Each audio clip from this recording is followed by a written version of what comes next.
Hey everybody, St. Paul here. Welcome to episode 20 of Music on the Run. Today I'm taking a little flight in this bad boy. But before I do that, I wanted to introduce you to our next guest. She's called the Queen of Percussion.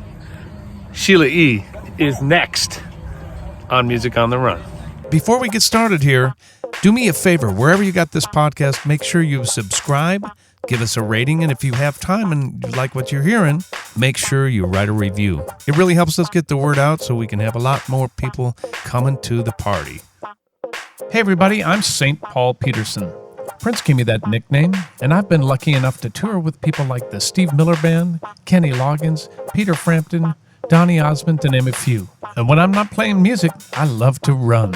And this is a podcast about how we stay healthy on the road, physically, mentally, and with our families. Welcome to Music on the Run.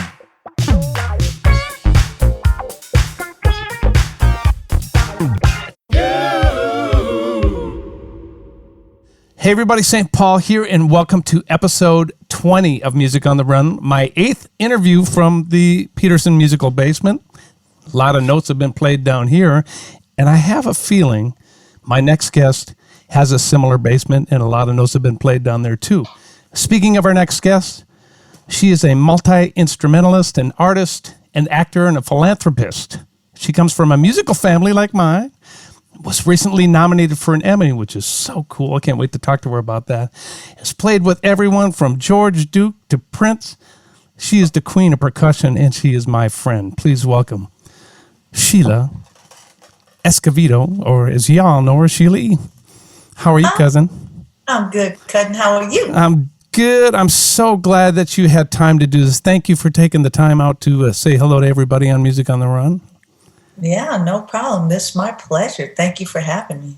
How's your beautifully loud family? I know. We always go, no, yours is louder. I know. We have contests about that. I know.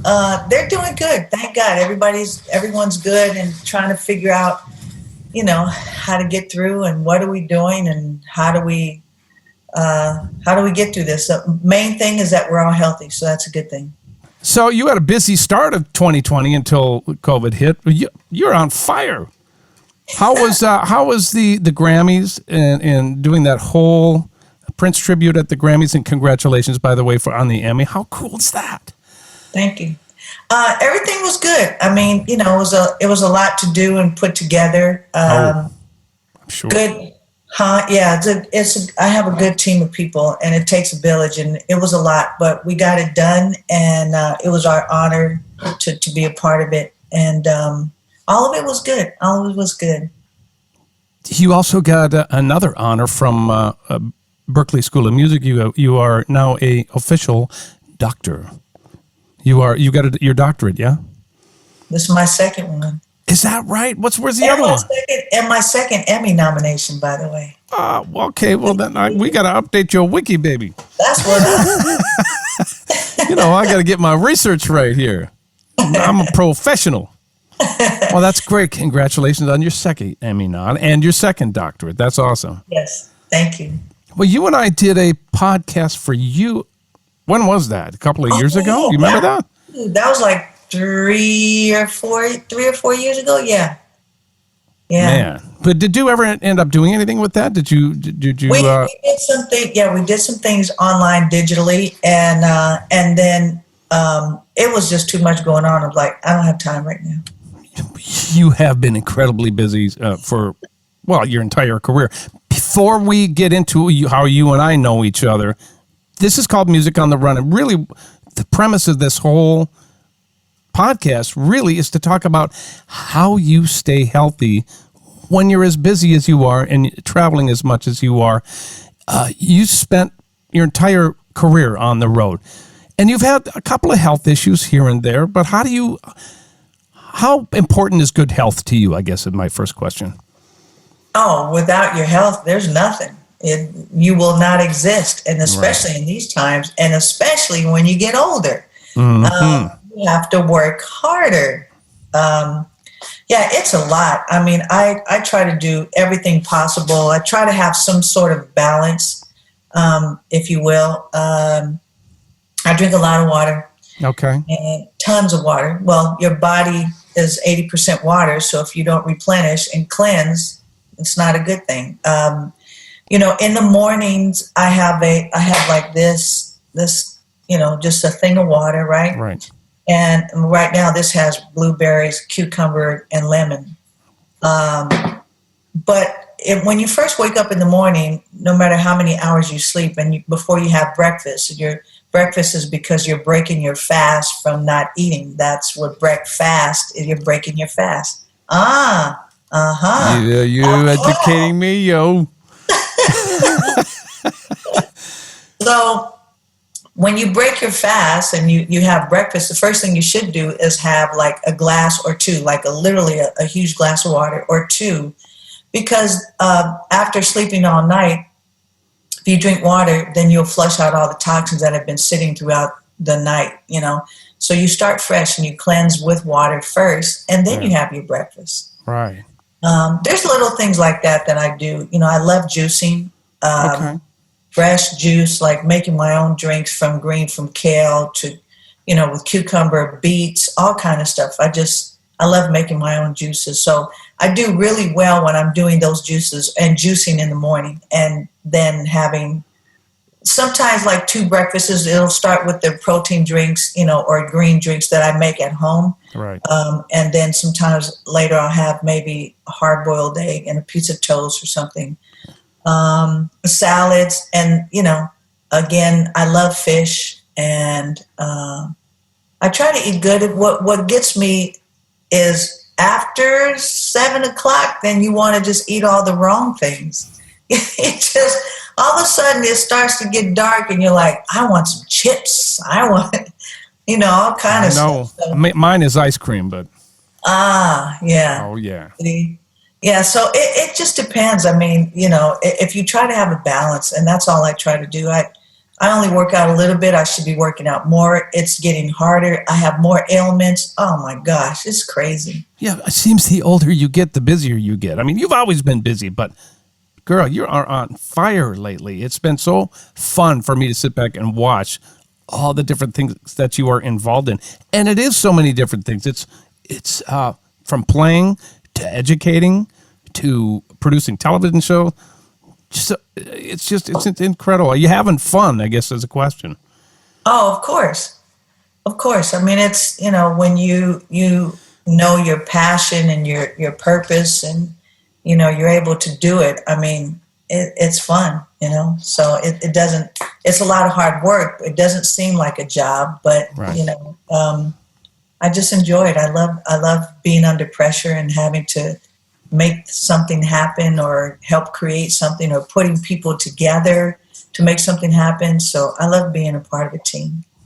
When your schedule is that packed, you got to be under tremendous stress. How do you deal with stress when you're so busy?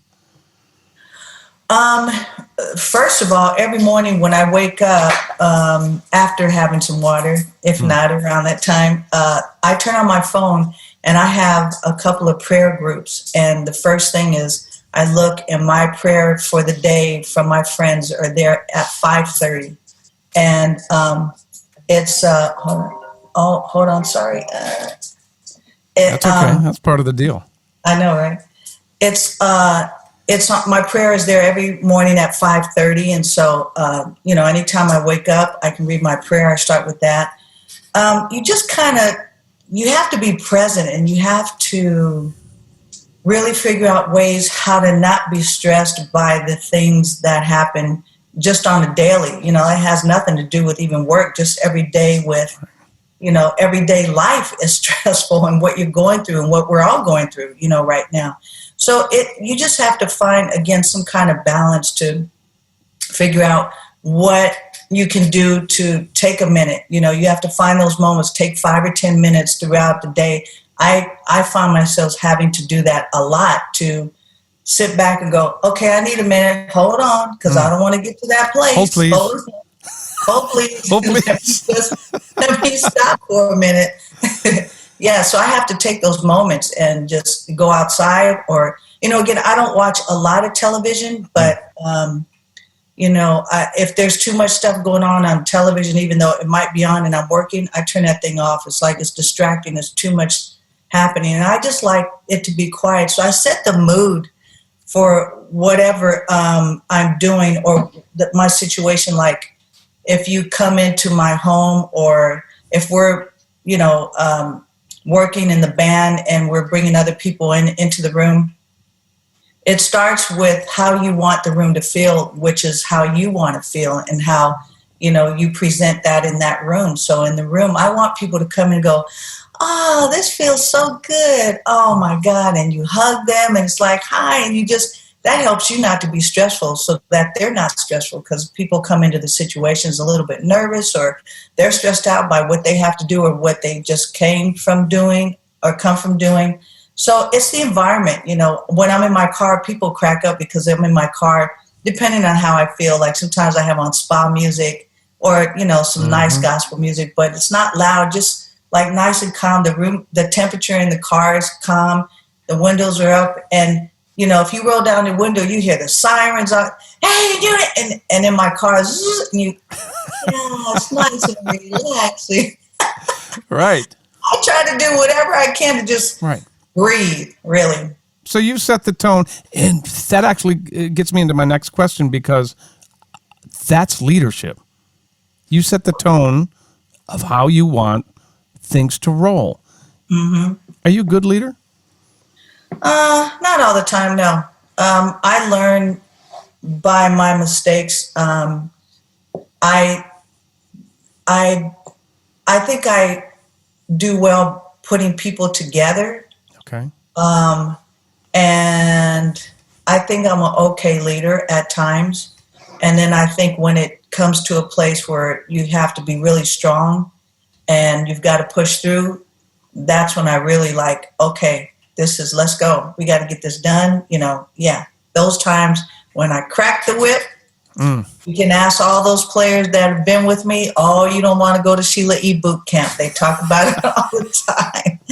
So yes, but I learned, again, by my mistakes on things that, and things that I do wrong, and I say, okay, I'm sorry, I apologize. Learn how to say you're sorry, fess up to something that doesn't work right, all that stuff, you learn.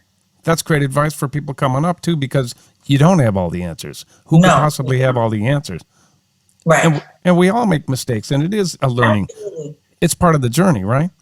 Yes, it is. Absolutely.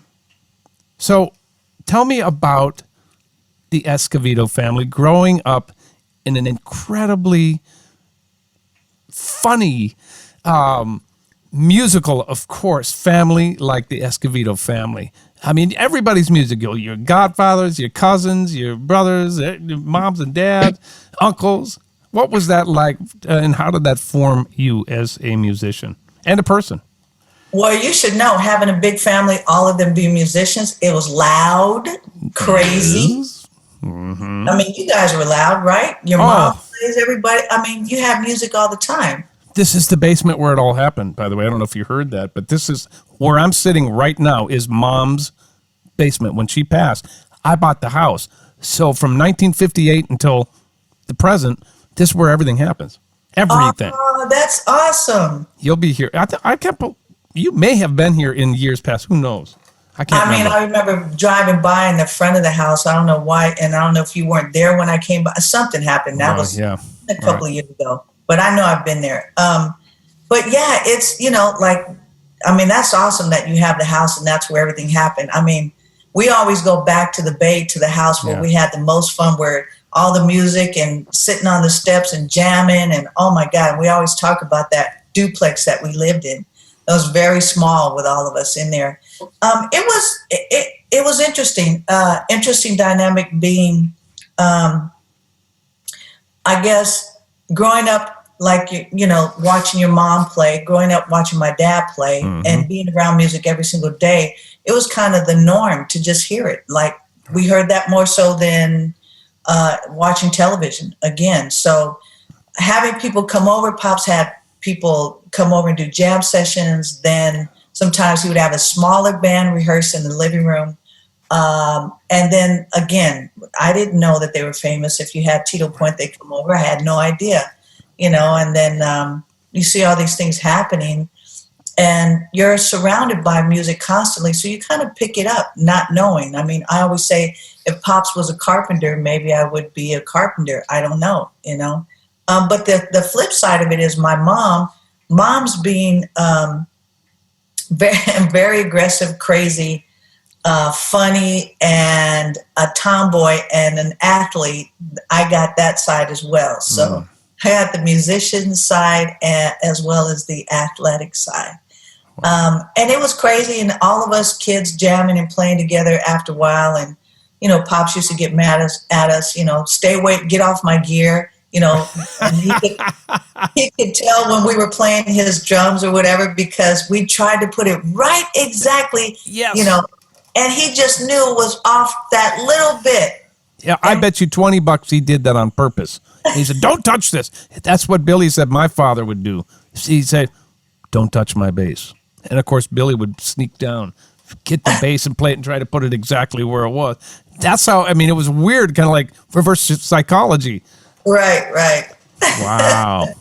So how did you transfer from jamming with your family into playing with people like, Alphonso Johnson? You were just, for those of you who are just joining us here, we were talking before we officially started this, and Sheila was playing a little Alphonso Johnson, that was your first record date too. But how did you get from playing with moms and, and the bros and everybody to playing with people like George Duke and Lionel Richie and all those kind of people? I want to say, when my dad and I were playing at a club in San Francisco, it's called The Reunion. I couldn't think of it. Yeah, it was called The Reunion. And we were playing there, and one day Billy Cobham comes in, and we're like, "Oh my God, Billy Cobham is here!" And so he comes in and he checks us out. We're playing, and then after we took a break, and he said, "Hey, would you guys be interested if I produced a record on you?" And we're going, "What? Sure." And he goes, "Okay, I'm going to go on tour. I'll be back in 2 months." We're like, "Yeah, okay." Everyone says that, and they never come back, and you don't do the record yet. So he did come back, and we did the record. And that's actually how then I started expanding, playing with other people, because George Duke was playing with Billy Cobham, Alphonso Johnson was playing with him, John Schofield. It was all of these guys that I had never met before but heard about. And that's how I started meeting them, and then moving on to recording with other artists, because Billy Cobham produced my dad and I for our first record. Wow. Billy legend produced you guys. That must have been something else. And so that led to everything else. Yeah, it did. Yeah. And then you and I meet in 1983 or 4. I can't remember which year it was. I suppose I didn't meet you till 84 after. No, it had to be 83. Well, it doesn't matter. But I think it was 83.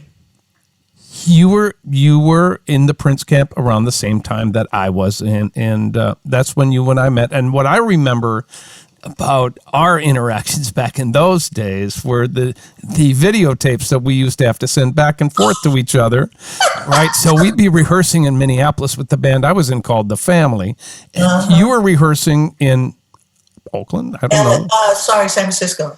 Okay. And so Prince had this, competitive thing going on between the two of us, you and me. Your band, our band. So we'd send little hype videos back and forth to each other. I'm dying to see any of that stuff. So if you have any of that stuff. I do. Do you? I got it. Okay, I'm coming to see you, well, when this is all over with. But so, oh my God, it's on VHS. It's a hot mess though, because it's all warped and everything. But you can see, man, you guys dogged us and we dogged you. Exactly. Oh my God. I even drove my motorcycle inside the rehearsal, inside our rehearsal at SIR, just so I could do the Prince Apollonia scene. Oh, see. It was hilarious. Was that a fun period of time? Because you not only, I didn't stay as long as you did, because you did a lot more playing with Prince than I did. Do you look back on that as being a fun period in your life? Oh, heck yeah. Yeah, we had a blast.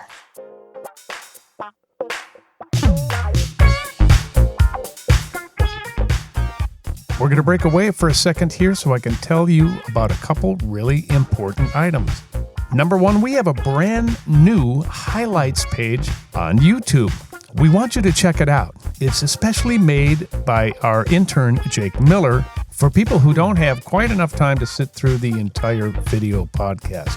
It's a great way to catch up on some great tidbits of information from all of our guests. You're going to have to search for it, I'm afraid, just simply because we need more subscribers on there in order for us to get a custom URL.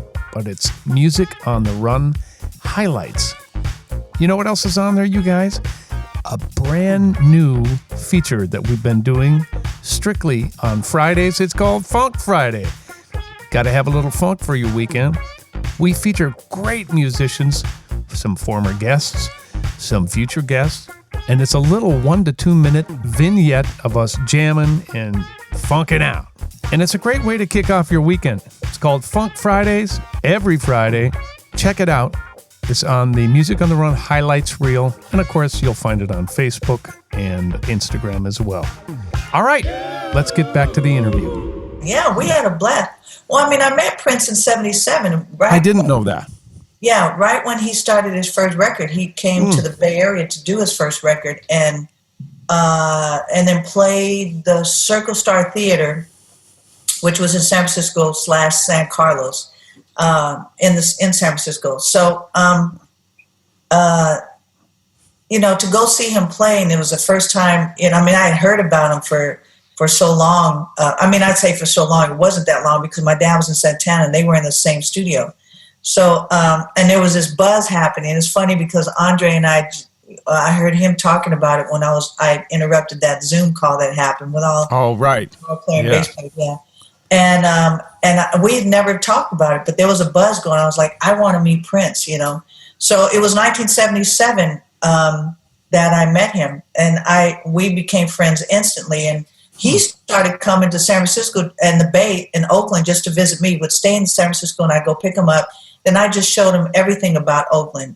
My favorite donut sandwich, movie theater, like the lake. In Berkeley where people are jamming, like how I grew up watching everyone play, and he just loved it. He wanted to be in the same studio as Sly, and his Carlos, and he loved Bay Area musicians. So it started from there. Yeah. Wow. Yeah. So here we are. Well, let's fast forward to today, and of course Prince is gone, which is unbelievably tragic. Is it hard to be an MD when you have to do a tribute to Prince like the Grammys? You can't win for losing because you can't include the world. You just can't. That's got to be incredibly difficult, those decisions that you have to make. And maybe you didn't have to make them all. I'm sure that you had directors breathing down your neck going, much be better for ratings if we did this and that.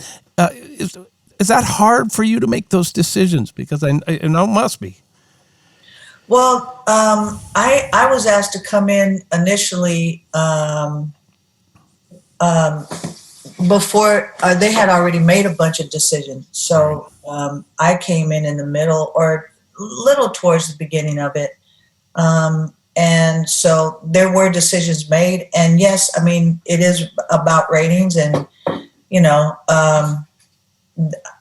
was only so much, my hands were tied. And there's only so much that you can do. It's so hard. Like, I'm still reaching out to people to, let them know. I actually did reach out to as many as I could during the time and just saying, look, it's not going to happen. I tried.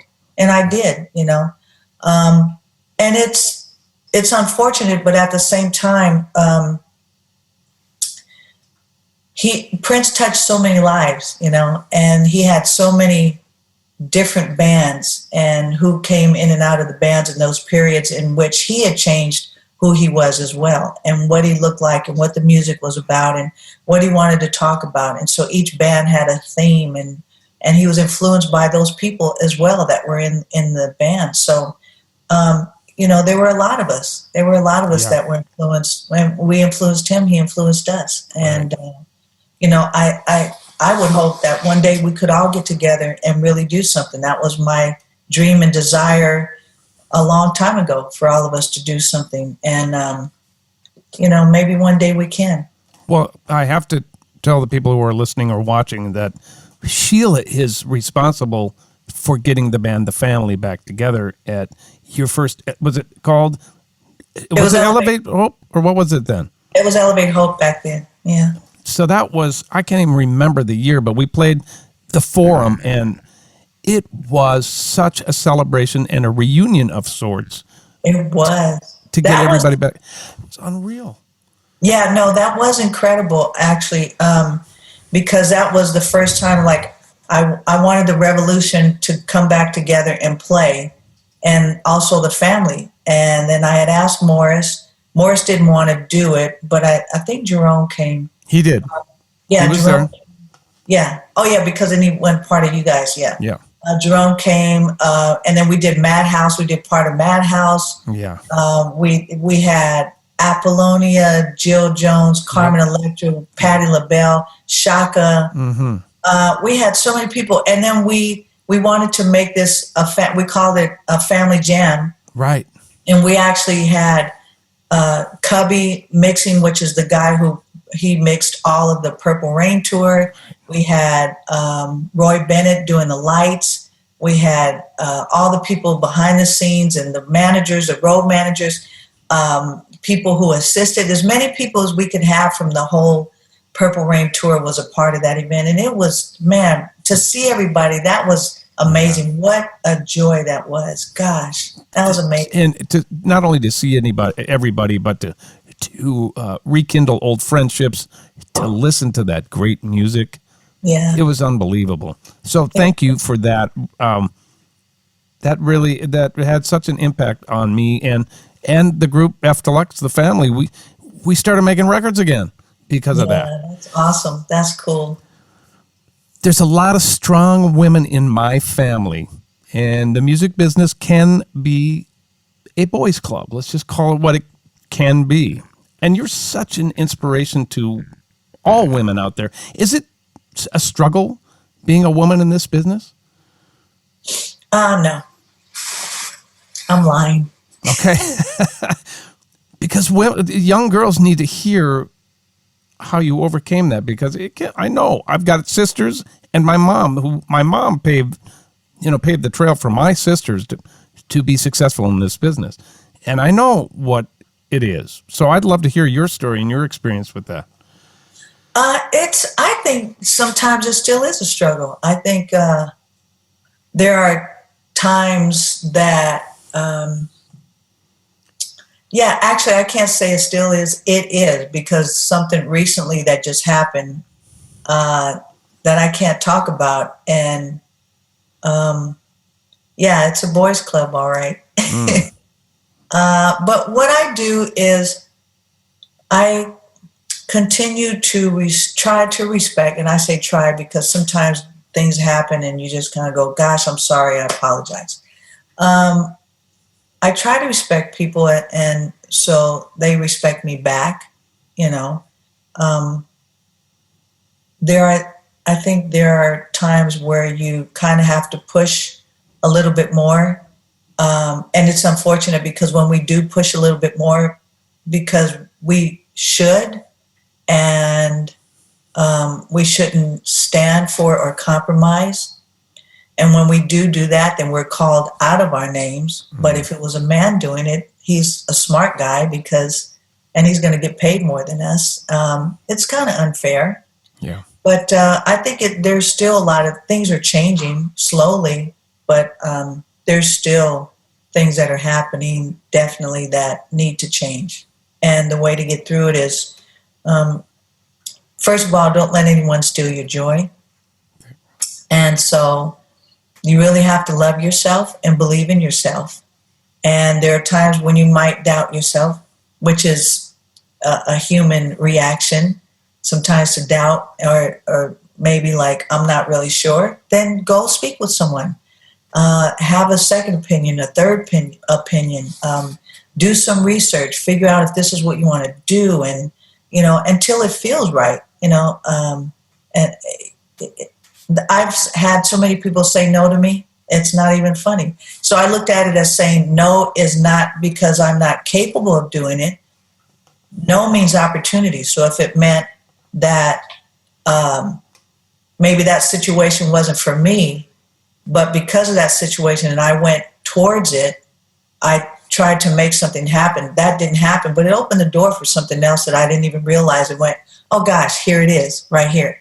So you have to, in that aspect, just keep trying and keep pushing.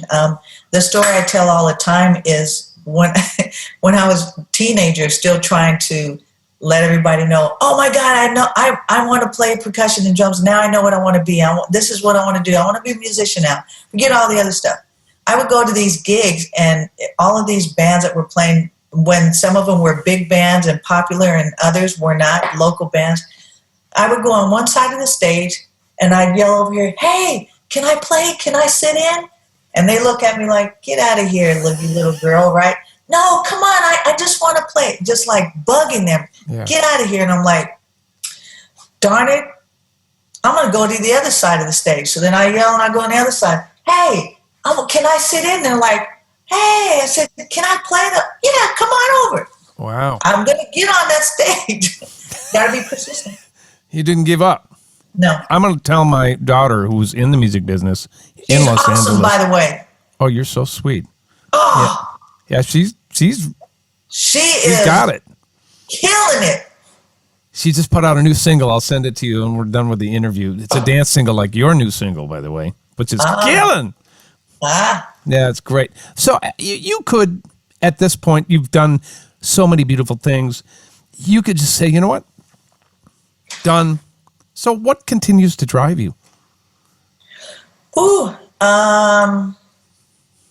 First of all, when you find your passion and you know what that is and your purpose, you love what you get to do, you'll do anything to do it again, you know? When I first played with my dad, when I realized that was what I wanted, I didn't know, because I wasn't going to be a musician till I really figured it out at 15. Well, it's kind of the way that it happened. I knew that this feeling that I had playing with my dad and the experience that I had, I felt like this is what heaven feels like. Then I want to feel like that every day.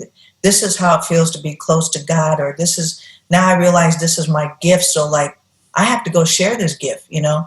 I just keep going because I love what I get to do.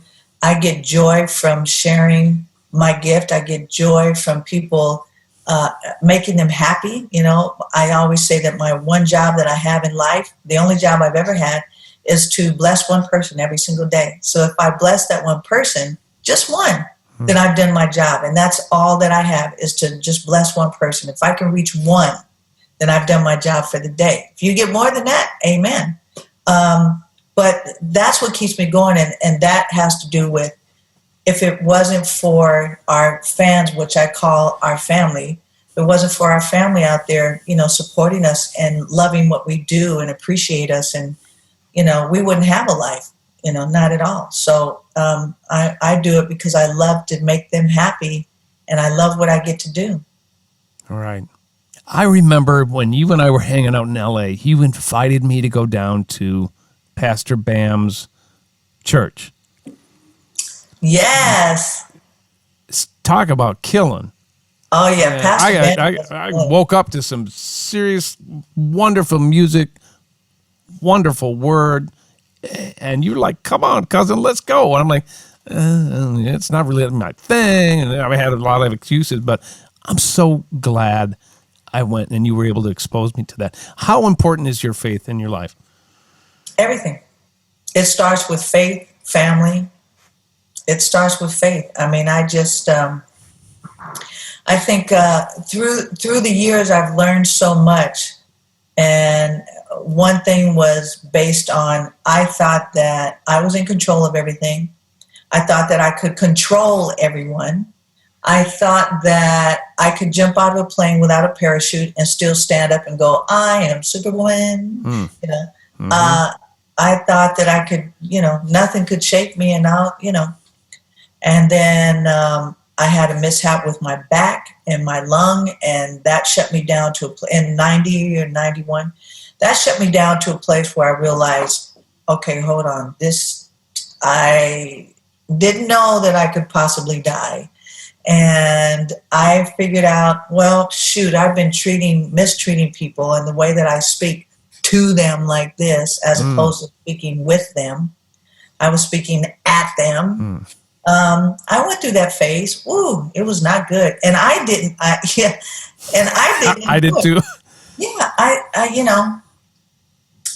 it's almost like I think we hopefully all experience that in a way where we learn by it. Right. At an early age, because, you say don't put your hand in the fire, you're going to put it in. Well, how hot is it? It was hot, So, I learned a lot, and I realized that, again, it's like having to learn how to say I'm sorry. Why was I so angry at everyone? And, it was a lot of things. And I think peeling off the onions and talking about the things that I had gone through and being transparent and truthful, and you're just trying to be a better me, has helped me.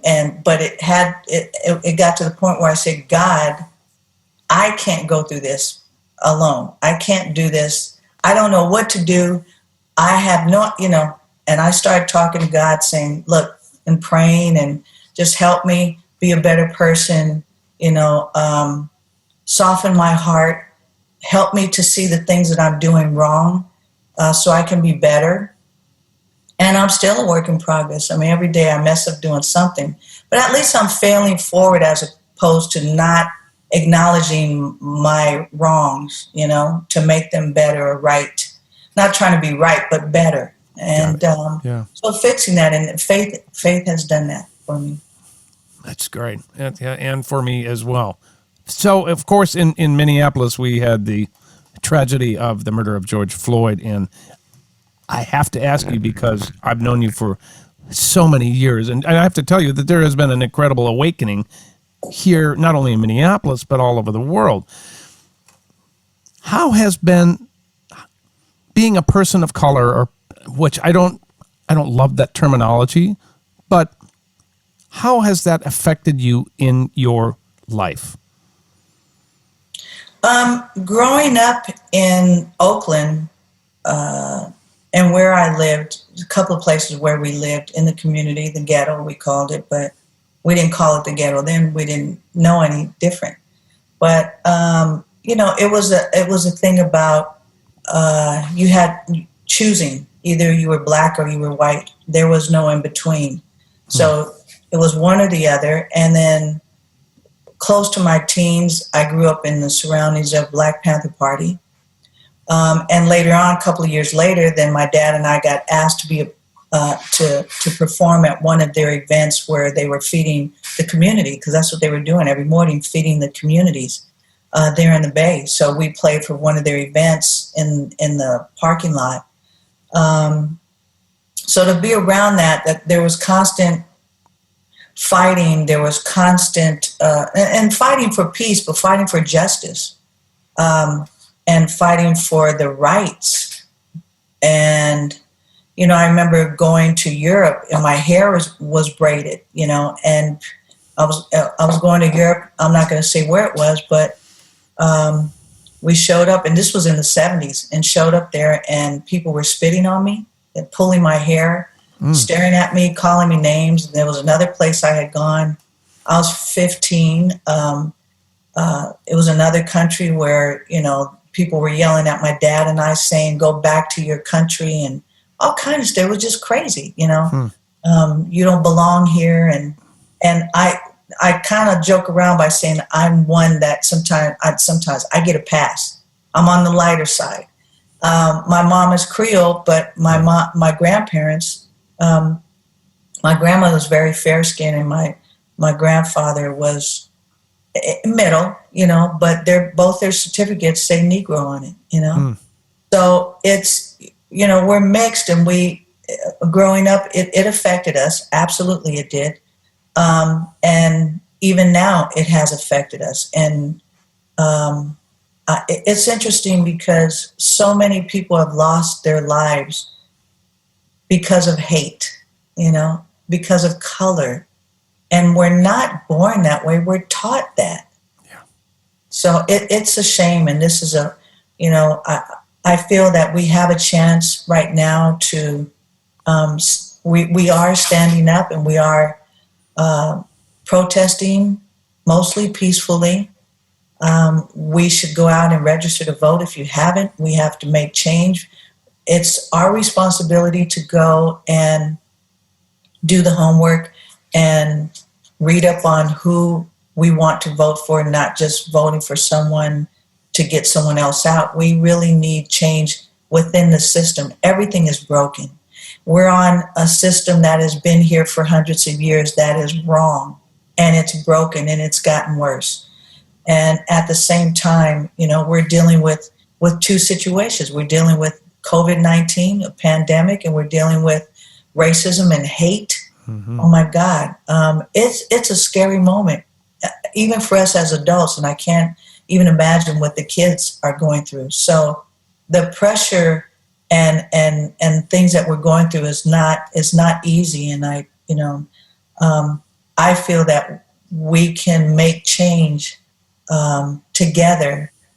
And I think, the people are standing up, we're doing the right thing, and change needs to happen. It really does. How can well-meaning white folks like me be true allies? I mean, because I think there's a lot of question marks going on. We're like, how? What do we do? What? I mean, I know that's what it's been going through my head, and I've been reaching out. Do you have? There's no magic answer to this, so this is kind of an unfair question. However, what can we do to be better allies?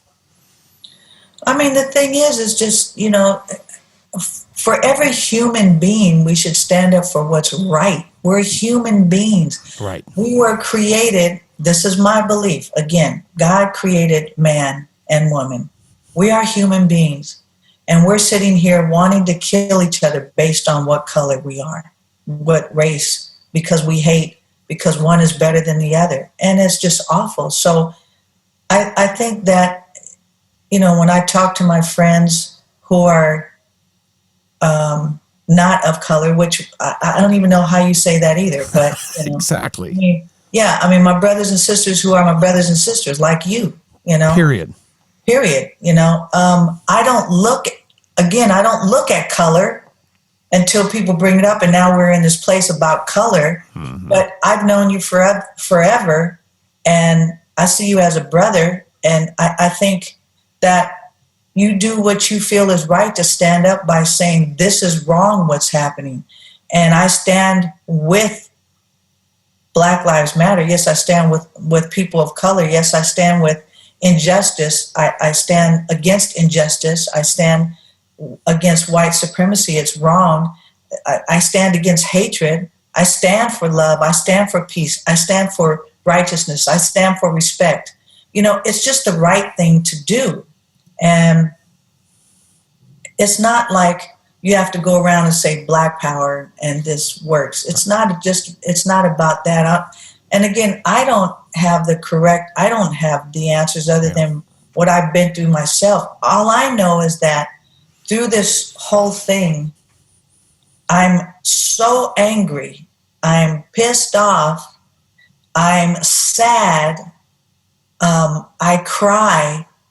I yell and scream, however I do that. And then I pray and I ask God to help, and I pray for peace, and I pray for the people, and I pray for the lost, and I cry for the ones that have passed away. And it's just every emotion possible. And if you're not touched, if you are not touched by what's happening, something's wrong. If you're not touched, and that's the only thing. If you're touched by what's happening, then do something. Right. That's great advice. I mean, and that's just from your heart. Yeah. Okay, I'm transitioning because I got to be good to you. I know you've got another interview coming. I have some incredible fans of the show who help us financially and have allowed us to continue to do this through the pandemic. And I've allowed them to ask a question. Would you entertain a couple? I've got 3 questions for you. Okay. Okay. So Audrey Johnson wants to know, are you interested in acting again? Would you be interested in doing it? Very interesting. Yes, I do. I would like to do at least one movie. Yes. Okay, Audrey, you got that. Okay, Miles Matisse, did you and Prince record any songs that never made it onto your albums and are still unreleased? About 1,000, yes. Okay. If so, how many? Okay, there are 1,000. And any standout memories from those sessions? That were not. I mean, they were good times, but a lot of the stuff I don't remember because sometimes we recorded, you know, if not one song, maybe 3 or 4 or 5 jams, and all of a sudden they're songs. So I don't remember. And you think about that for years, every day. That's a lot. Yeah. It's all a blur. Okay. Emil said, I would love to do a track with Sheila, and I think many producers would. Does she do such jobs? And if so, how does that work? Well, call my agent. No, you know what? It's interesting because I do sometimes do. I'll just throw it out there, but I do sometimes. Someone will contact us on my website, SheilaE.com, and there's a request form, and sometimes we check it out, like in a way, like, you know, if it's done correctly, and we go check it out. They send us a song or want me to play on it or whatever. I sometimes do it, you know, because you never know. So you don't know till you ask. Oh, so, there you go. And my brother Billy, his philosophy is make them say no. What's the worst you could say? No. Exactly. Not a big deal. I'll say the same thing. You have a master class out right now, billboards everywhere. How do we find out everything that's going on with you? All the social media, Sheila E. Drummer, Instagram and Twitter and Facebook, and the website, SheilaE.com. Yeah. Perfect. I think that's all we have for you because I know you got another interview. You know what you mean to me, and you know how much I love you and love your family. Please greet everyone, and thanks for taking time out to do this. Oh, I love you guys too. Thank you so much. Tell the family I said hi. Tell your fans thank you for supporting you for this because this is awesome that you're able to do this and get some information out there and some fun times and stories and experiences. It's really cool. Oh, by the way, I'm on Cameo, right? Yeah. I'm doing Cameo. Are you? I'm doing Cameo. I got a lot of friends doing that. It's crazy. So if you want to get up close and personal with me, just get on Cameo. See? And there you go. Sheila, thank you so much. Love you. I love you. Hey, everybody, thank you. And that's it for Sheila E. Music on the Run. We'll see you in 2 weeks. Ow! Music on the Run was hosted by yours truly, St. Paul Peterson. Edited and produced by my buddy, Davide Raso. Video editing by Ivan Sebastianov. And a very special thanks to the people who financially support this podcast. And remember, now is a really good time to start living the glamorous life.